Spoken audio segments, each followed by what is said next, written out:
පොළොන්නරුවේ ගල් විහාරයේ කලු ගලින් කරපු ඒ බුදු පිළිම ගොඩක්. ඒ වගේම අනුරාධපුරයේ මේ දැකපු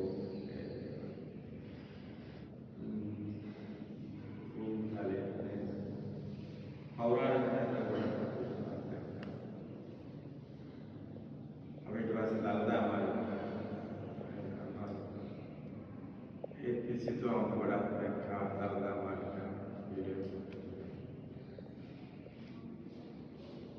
ඒක තමයි අපේ ලංකාවේ මේ බෞද්ධයින්ට සුපුරුදු. දැන් අපිට මොකද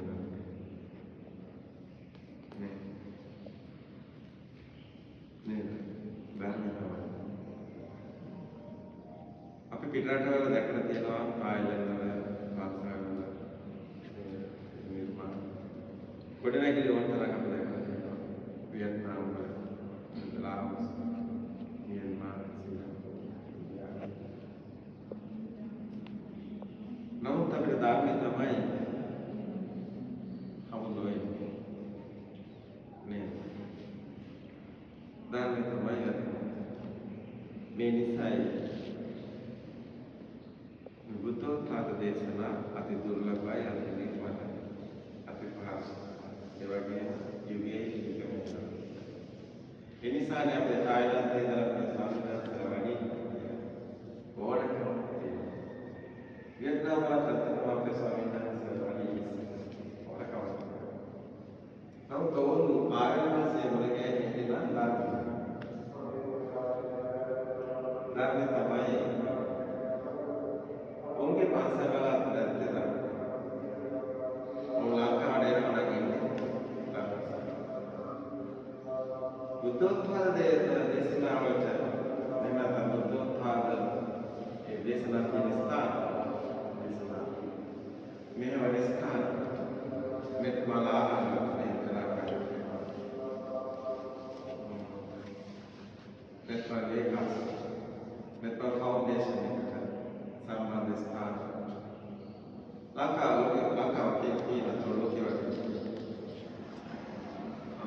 ඉස්සරහට පුළුවන් දැක්කා.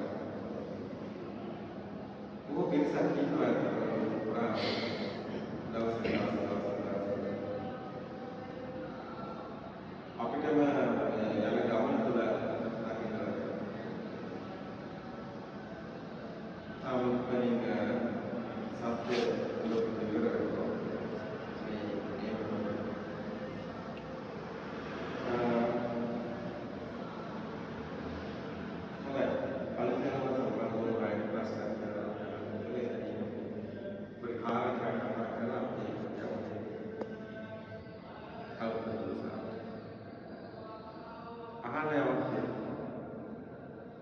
කන්දියාව ගම් ප්‍රසිද්ධයි දේවාලය.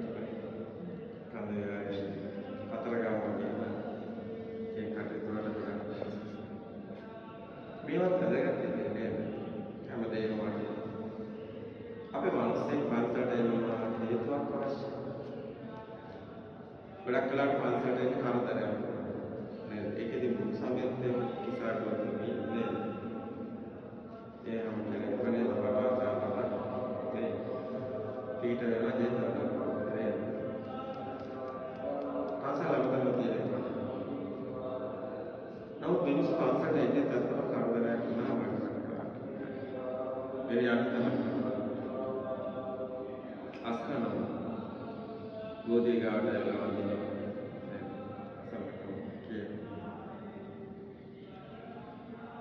එදා මුල් සමයත් හොඳයි. Amat sendiri.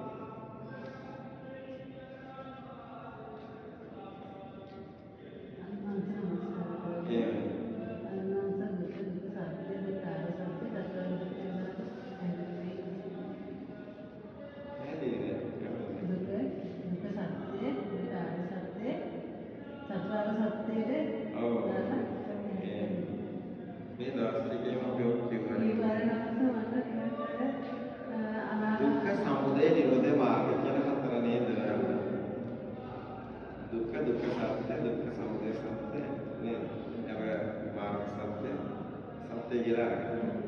දුක්ඛ සමුදය නිරෝධ මාර්ගයේ දුක්ඛ සත්‍ය, සමුදය සත්‍ය, නිරෝධ සත්‍ය, මාර්ග සත්‍ය මේ ටික. ඊට පස්සේ ආර්ය සත්‍ය විදිහට දුක්ඛාර්ය සත්‍ය, සමුදයාර්ය සත්‍ය, නේද?